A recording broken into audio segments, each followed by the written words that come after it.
December 10, 1940-4, on a frozen ridge northwest of the village of Lanzerath, Belgium, the wind cut like a knife across every inch of exposed skin. -15 degrees Celsius made metal stick to bare hands, turned breath into white fog, and made every movement slow and painful. A 20-year-old lieutenant named Lyle Bouk knelt in a foxhole. He had been improving for 5 days, watching the tree line to the east through binoculars that fogged with every breath. He commanded 18 men, not a rifle company, not a battle-hardened infantry platoon, but an intelligence and reconnaissance unit, the eyes and ears of the 390-4th Infantry Regiment, 90-9th Division. Their job was to watch and report, and they had never been in a real fight. Bouk had joined the Missouri National Guard at 14, not because he wanted to be a soldier, but because it paid $1 per real day, and his father was a carpenter during the Depression. The family lived in a house with no plumbing and no electricity, and by 16 he was a supply sergeant, and by 20 he was one of the youngest commissioned officers in the United States Army. Now he stood on a frozen hilltop at the edge of the Ardennes forest, at the seam between two American divisions, covering a gap that nobody at Corps headquarters seemed particularly worried about. Position faced east, directly into the teeth of Germany's Siegfried Line, and yet the sector was so quiet that the G is along this stretch of front had given it a name. They called it the Ghost Front. Remember this fact, because everything that follows depends on it. While Bouk and his 18 men were digging foxholes and stringing barbed wire on that ridge, German patrols were walking through the American lines at night.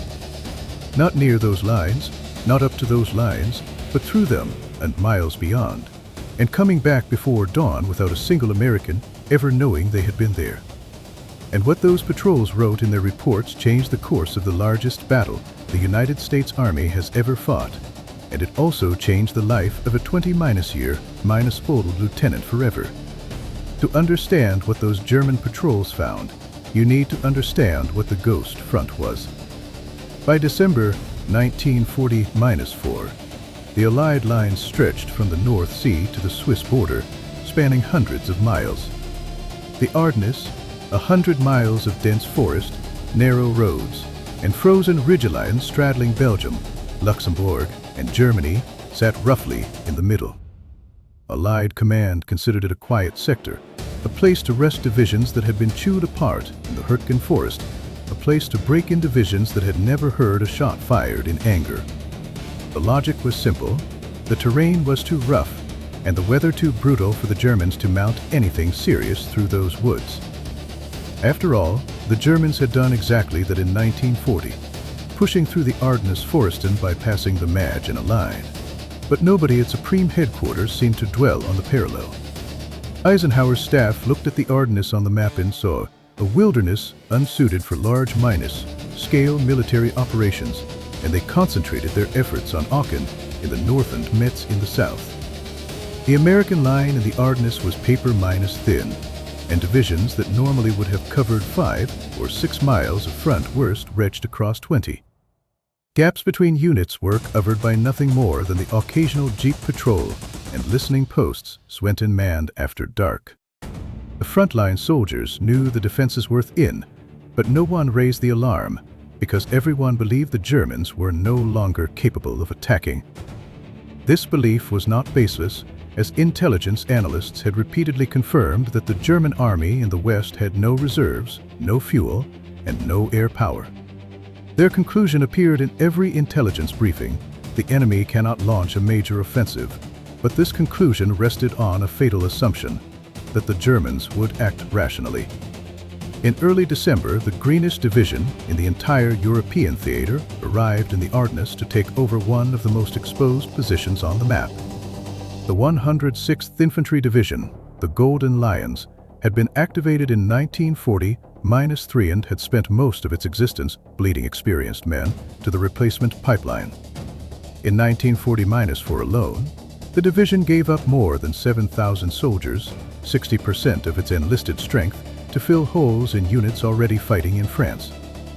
In their place came a grab bag 1,100 washed minus out air cadets, 20 minus 500 men from disbanded units, soldiers combed out of quartermaster depots. The Golden Lions arrived on the Schnee Eifel in the second week of December and immediately began making the kinds of mistakes that only green troops make. Lax march discipline put 70 men in the aid station with trench foot. Someone accidentally set fire to a regimental comm and post, and a battalion motor pool went up in flames. Even some soldiers were hunting for sport on the front lines, and these errors were not isolated incidents, but a reflection of the lax discipline across the entire front. Across the line, the Germans were watching, and what they saw confirmed everything their doctrine had taught them about the Americans.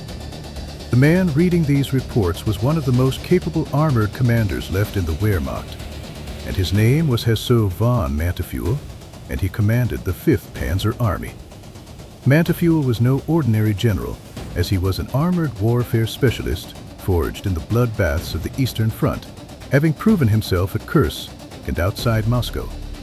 He understood the value of intelligence and how to exploit enemy weaknesses, and through countless battles on the Eastern Front, he had learned to achieve maximum results with minimum forces, and intelligence was his lever.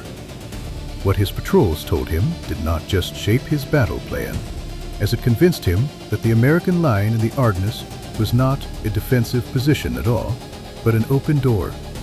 What did the patrols actually report, and the specific details that reached Manteufel's desk and then Hitler's ears constitute one of the most quietly revealing intelligence documents of the entire war. Manteufel's patrols reported an army that did not look like an army, as American sentries were sleeping at their posts, or simply not posting them at all. There were no night patrols, and soldiers were lighting fires in their trenches for warmth, the glow visible for miles in the darkness, as if marking targets for German artillery. Radio discipline was virtually non-existent, as American transmissions could be intercepted by anyone with a receiver, and their unencrypted communications exposed unit locations, designations, and even commander names. There was no depth defense between units, no reserves, no coordinated fire plan, and one patrol reported walking through an entire American company position without being challenged. Then sitting beside an ammunition pylon eating rations before returning, and another patrol described walking past an American battalion command post and hearing laughter and harmonic music from inside. Yet another patrol found American soldiers piling their weapons outside their foxholes while they slept inside wrapped in blankets. These reports were compiled, analyzed, passed up the chain of command layer by layer, and finally delivered to Manteuffel, then presented to Hitler. The conclusion was clear: the American army in the Ardennes was a paper force that would collapse on contact. Manteuffel accordingly designed his infiltration plan: no artillery preparation, no bombardment, but instead having assault troops quietly pass through the American front lines at night and penetrate deep before dawn.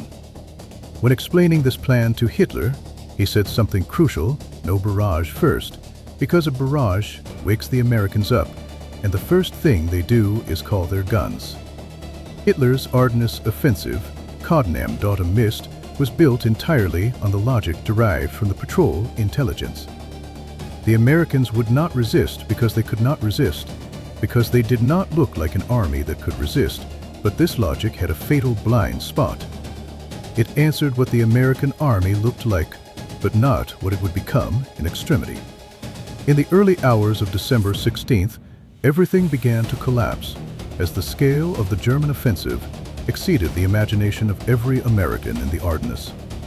3 armies, more than 20 divisions, including 6 panzer divisions, struck across an 80-mile front in the darkness. Sergeant Robert Parker of the 150-8th Field Artillery Battalion was shaken awake by the bombardment, and he later wrote that it was an earthquake. The entire front descended into chaos in the first few hours as communication lines were cut, command posts lost contact, and units fought on their own. Veterans who had fought in the Hürtgen Forest later recalled that the first night of the Ardennes offensive was the most terrifying they had ever experienced, because nobody knew what was happening, only that the darkness was full of Germans.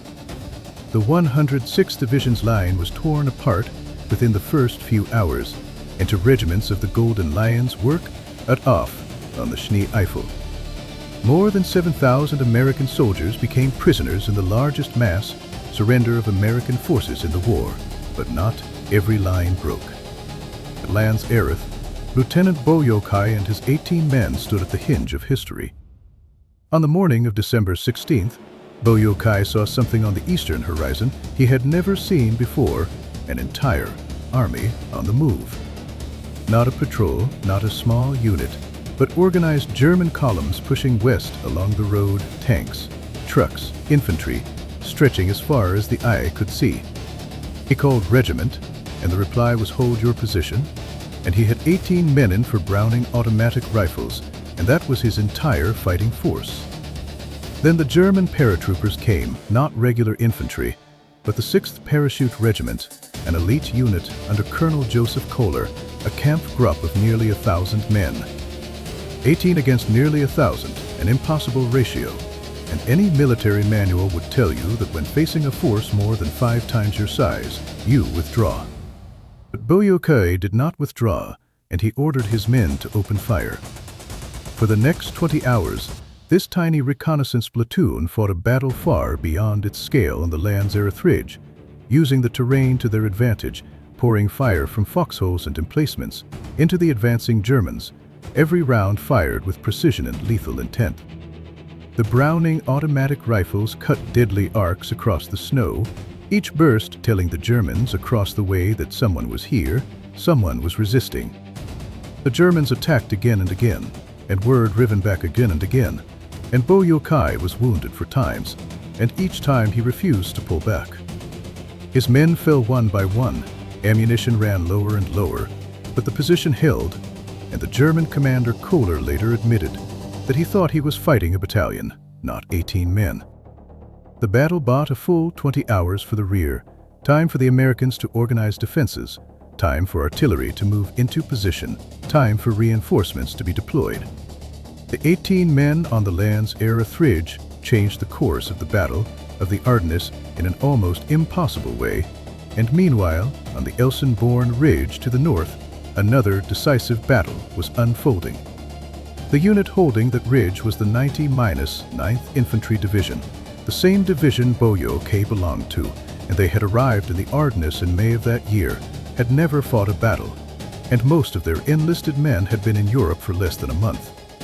By every measure the German patrols had used to evaluate the Americans in this sector, experience, noise, discipline, defensive preparation, the 90-9th should have folded, but war never follows the manual. The 1st Germanus alt-hit the twin villages of Krinkel-T and Roch-Rath at the base of the ridge before dawn, as S-Panzer Grenadiers from the 12th SS Panzer Division Hitler-Jugend drove straight into the American positions. How close was the fighting, as house to house, room to room, tank barrels fired through kitchen walls, German infantry kicked open doors and found American soldiers waiting with rifles and grenades. And the 90-9th held, not cleanly, not according to any textbook, but in a chaotic, improvised, and absolutely savage way. Platoons were cut off, companies lost contact with battalion, individual soldiers found themselves fighting alongside men from other units they had never met. This defense bore almost no resemblance to the disciplined, orderly, predictable behavior that the German intelligence reports had described. What the patrols had not seen was what happened inside a battalion cull and post when the phones started ringing, and they had not watched a 20-3- year- server call in a fire mission and have 150-5mm shells landing on a grid coordinate 3 minutes later. They had not accounted for the one weapon system that every German officer on the Western Front wrote about with something close to fear: American artillery. Montefiore had known about it, and he had specifically designed his infiltration plan to avoid triggering it, no barrage first, because a barrage wakes the Americans up, and the first thing they do is call their guns. But his plan had assumed the forward line would collapse first, that the shock groups would overrun the positions before the Americans could organize a response. At Elsen-Born, the forward line did not collapse. As it buckled, it bent, it bled, but it held long enough for the artillery to organize. And when it did, the effect was annihilating, as the roads below the ridge became killing fields. American batteries from 3 divisions, the 90-9th, the 2nd Infantry, and the 90-9th Division Artillery, concentrated their fire on the narrow forest trails the Germans had to use. Precomputed firing data allowed American gun crews to shift targets in minutes, and a German column moving along a single road could be hit simultaneously by batteries miles apart. Their shells arriving at the same coordinates within seconds of each other, and the Germans called it Führer Walls E fire roller, but the Americans did not roll it forward the way the Germans did.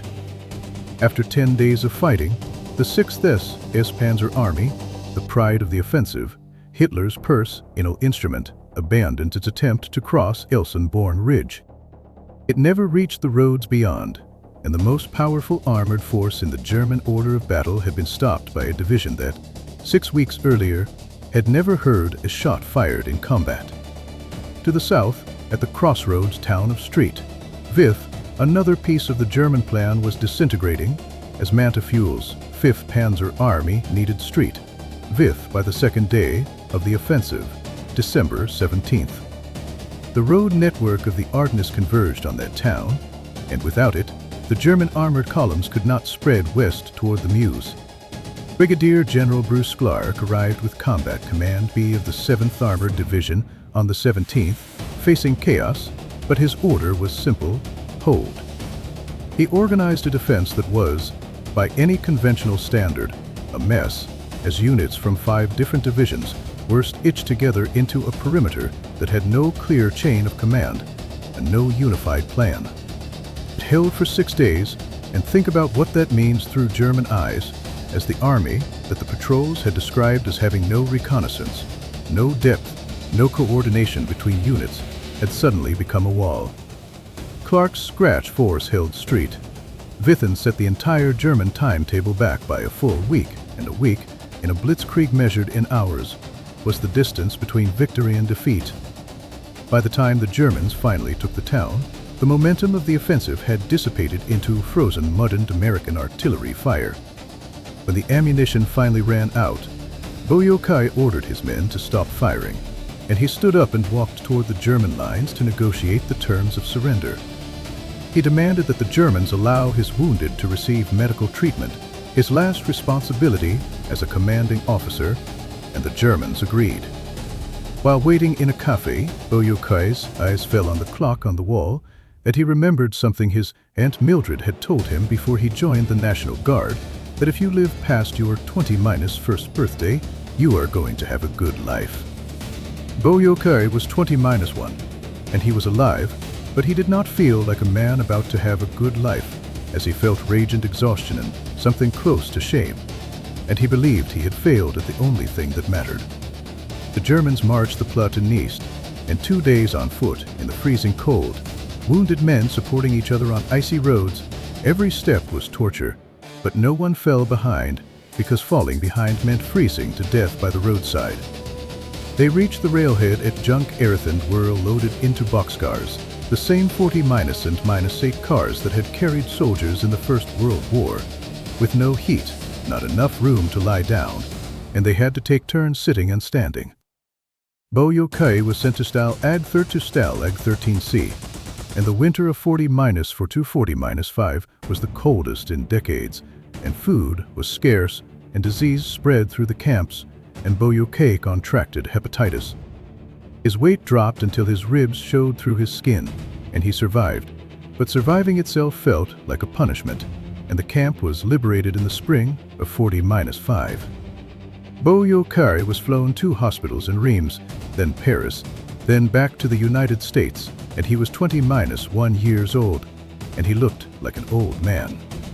Back in Street, Louis, Boyokei married Lucille's EAR, a girl he had known since 5th grade, and he needed to find a career, but his body was wrecked with constant takes, a fatigue that would not lift, and scars from the war that ran far deeper than the ones on his skin. A friend suggested he see a chiropractor, and the treatment helped, and Bouk decided to become one himself, and he enrolled in the Missouri Chiropractic College on the GI Bill, graduated in 1940-9, and opened a practice. He worked for nearly 50 years, raised 5 children, and lived quietly, never mentioning Lanzerath, and the weight of all those years of silence was something only he knew. His neighbors only knew him as a kindly chiropractor, a good husband, a good father, and no one knew that deep in his closets had a pair of fogged binoculars and a distinguished service cross he never wore. It was not until 1960-5, when the Army published its official history of the Ardennes campaign, that the platoon was mentioned at all, and only in passing. One of the soldiers, William James T.S. Akanika S., the accountant, was furious at how little recognition they had received, and he contacted Bouk and told his former lieutenant that what they had done mattered. Bouk began writing letters, contacting his old division commander, lobbying, testifying before Congress, and 16 years of persistence, 16 years of effort, 16 years of refusing to let that history be forgotten. On October 20-6, 1980-1, at Fort Myer, Virginia, the Secretary of the Army hosted a ceremony, and 14 of the 18 platoon members were present. Every man received the Presidential Unit Citation and were awarded the Distinguished Service Cross, and 5 received the Silver Star, and 9 received the Bronze Star with V for Valor. The Intelligence and Reconnaissance Platoon of the 390-4th Infantry Regiment, 90-9th Division, was recognized as the most decorated American platoon for a single action in all of World War II. Bouk was 50-7 years old, and he had spent 30-7 years believing he had failed. And when he received his medal at the Fort Myer ceremony, his hands were trembling, not from the cold, but because he finally heard an answer he had waited 30-7 years for. He did not fail, and he lived to be 90-2, and he died on December 2nd, 2016, 2 weeks before the 70-2nd anniversary of the battle that defined his life. He passed quietly, just as quietly as he had lived all those years, and he was buried at Sunset Cemetery in Afton, Missouri, near his family, not at Arlington. He wanted to be home, and he chose the soil of his hometown over the marble of a national cemetery because for him, home was never a grand place, but a place where someone you loved was waiting for you. That is the answer to the question in the title of this video, and it is simpler than you might expect, as the German night patrols reported the truth. They reported that the American Army in the Ardennes did not look like a professional fighting force, and it did not post sentries the way it should have, and it did not patrol at night, and it did not maintain discipline in the way that any European soldier would have recognized. And every word of that was accurate, as the German generals read those reports and concluded that the American line would break on contact, and they were wrong. Not because the reports were wrong, but because the question was wrong, as they had asked, what does this army look like? And the question they should have asked was, what does this army do when everything falls apart? And the answer to that question was not in any patrol report, as it was in a 20-year-old lieutenant from Street, Lewis, who held a ridge with 18 men for 20 hours.